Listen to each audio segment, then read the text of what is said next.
कामाक्षि मातर्नमस्ते कामदानैकदक्षे स्थिते भक्तपक्षे कामाक्षि मातर्नमस्ते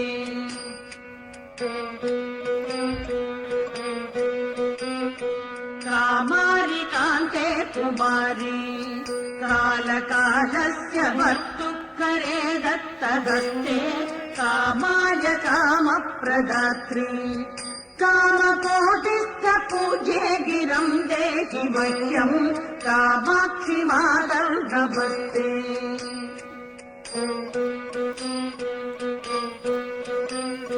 श्रीचक्रमध्ये वसन्ती भूतरक्षपिशाचादिदुष्टान् हरन्ति श्रीकामकोट्यान् ज्वलन्ति कामहीनैः सुगम्याम् भजे देहि वाचम्